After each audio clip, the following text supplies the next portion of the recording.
안녕하세요, 범이형입니다. 오늘도 신나는 드라이브스루 출발합니다. 멸공! 중국좌파 민주당계 정치인들과 그 추종자들이 정용진 부회장과 신세계 죽이기가 시작됐습니다. 지금 장안의 화제죠. 신세계 정용진 부회장으로부터 시작된 멸공 챌린지, 사실 처음에 사소한 데서부터 시작이 됐었습니다. 작년 11월 15일에 양 옆에 빨간 모자를 쓴 사람들과 빨간색 지갑을 들고 사진을 찍어 올렸었는데, 사진에 빨간색이 많다 보니 공산당 같은 느낌이다, 오해 없길 바란다 하면서 해시태그에 난 공산당이 싫어요 라고 쓴 것이 시작이었습니다. 이게 왼쪽에 계신 분들한텐 그렇게나 불편해 보였었나봐요. 이게 왜 불편하죠? 뭐 찔리는 게 있나봐요. 아무리 생각해봐도 이게 색깔론, 진영론을 자극하는 내용이라고 보기는 힘든데 말이죠. 그런데 얘들은 이걸 색깔론으로 걸고 넘어지면서 신세계 불매운동과 세무조사까지 해달라는 얘기가 나오기 시작했어요. 여기 기사 내용을 보면 중국 공산당은 신세계 면세 전부터 불매 가야죠, 세무조사 때려달라고 이렇게 간절히 요청하는데 응답해줘야죠, 시진핑과 한판 붙겠다는 의지가 느껴진다 등의 의견들이 나왔습니다. 이런 의견들은 대부분 클리앙이라는 커뮤니티에서 나왔었는데요.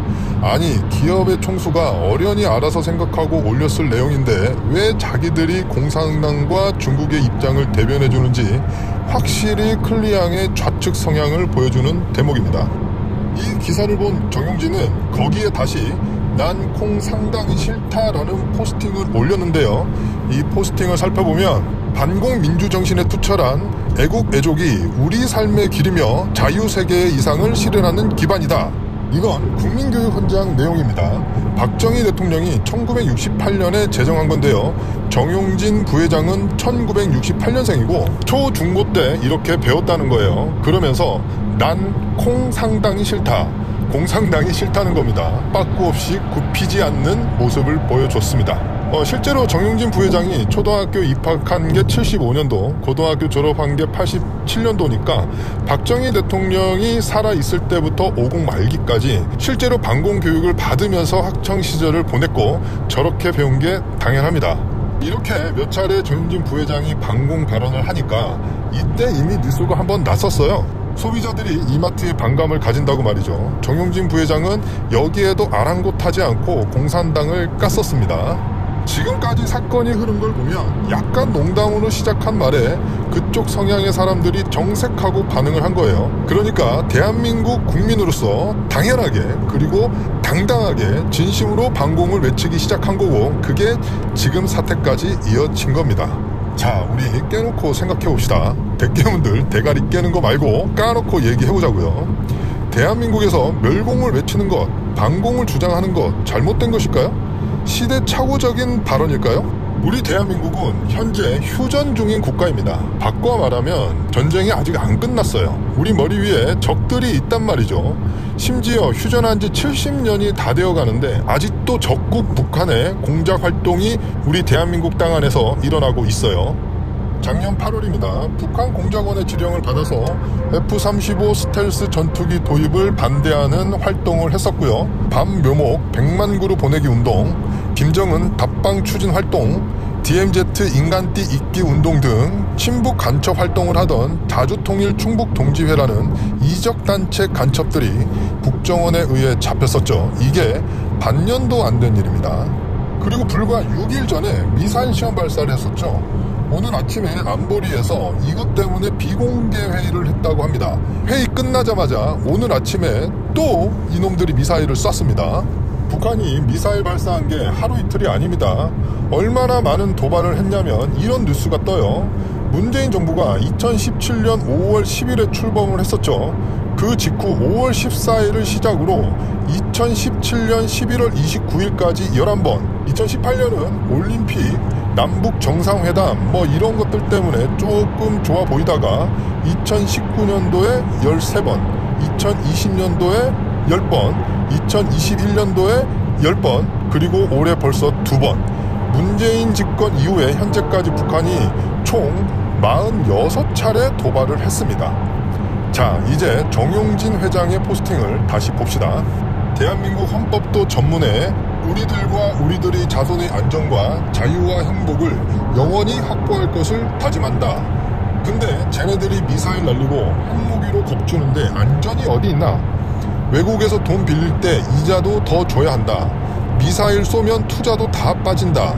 어떤 분야는 한국과 일본만 보험 할증이 있다. 전쟁과 지진 위험 때문이다. 군대 안 갔다 오고 6.25도 안 겪었으면 주둥이 놀리지 말라는데 그럼 요리사 자격증 없으면 닥치고 드세요 이런 뜻인가? 어떻습니까? 구구절절 맞는 말밖에 없죠. 아니 북한이 저렇게 도발을 해대는데 객관적으로 안전합니까? 단지 하도 이런 상황을 수도 없이 겪어서 우리가 무감각해진 것 뿐이지 우리나라에 살거나 여행 온 외국인들은 북한이 미사일 쐈다 그러면 그날 다들 패닉입니다. 주식 해보신 분들도 아실 거예요. 북한에서 핵실험하거나 미사일 쏘면 코스피가 출렁출렁 거립니다. 그런데 정영진 부회장이 멸공이라는 해시태그를 사용했다고 이렇게 발악할 일입니까? 조국 멸공을 왜 까내리죠? 대한민국 법무부 장관을 했던 사람이 멸공 챌린지를 일배놀이라고 폄훼를 하네요. 왜일까요? 왜 조국이 발끈하죠? 조국은 이름이 조국인데 발끈하면 더 안 되는 거 아니에요? 조국이 왜 조국을 위한 발언을 가지고 발끈을 하는 거죠? 자, 현근택이도 나섰습니다. 현근택 이자는 민주당 선대위 대변인입니다. 신세계 자회사로 들어가 있는 스타벅스 코리아의 커피를 마시지 않겠다는 불매 선언을 해버립니다. 선대위 대변인이란 사람이 이런 얘기를 한다는 게 정말 우습지 않나요? 왜 이렇게 발끈하는지 이해가 가지 않습니다. 거기다 민주당 원내대표라는 사람은 철없는 멸공놀이를 말려도 시원찮은데 따라하고 있다며 잠시 중도의 길을 건나 싶더니 대놓고 일배놀이를 즐기는 구구의 보수품으로 돌아갔다. 이런 말을 했습니다. 왜 이게 일배놀이가 되고 왜 이게 극우 보수가 되는 거죠? 자, 드디어 김어준까지 나왔는데요. 멸공할 것이라면 군대를 갔어야 한다. 본인은 군대 뺐으면서 무슨 멸공이냐 이렇게 얘기를 했어요. 정영진 부회장 말대로 음식 맛이 없어도 요리사 자격증 없으면 닥치고 있어야 합니까? 내가 위협을 느끼고 내가 불안하고 우리 아이들 그리고 내가 살고 있는 내 회사가 있는 대한민국의 미래가 걱정돼서 멸공이라고 외치는 게 꼭 자격이 필요합니까? 아니 그리고 군대 안 갔는데 멸공 외치는 게 문제면 특전사 시계나 나와서 북한에 고개 숙이는 문재인은 문제 아닌가요? 여러분 현실을 직시해야 됩니다. 5개월 전에 간첩이 잡혔어요. 오늘 북한이 미사일을 또 쐈다니까요? 그런데 얘네들 하는 꼬라지 한번 보세요.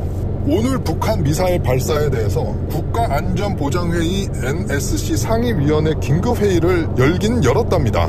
그런데 협의 결과는 어떨까요? 북한이 한반도의 평화와 안정을 바라는 국제사회의 기대에 부응해 대화 재개와 협력에 조속히 호응할 것을 촉구했다. 이게 답니다. 이게 지금 정부 입장이에요. 오늘 미사일을 쐈는데 대화 재개와 협력에 조속히 호응할 것을 촉구한대요.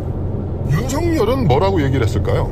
윤석열은 북한 극초음속 핵미사일이 1분 만에 수도권에 닿는다. 막을 방법이 없다.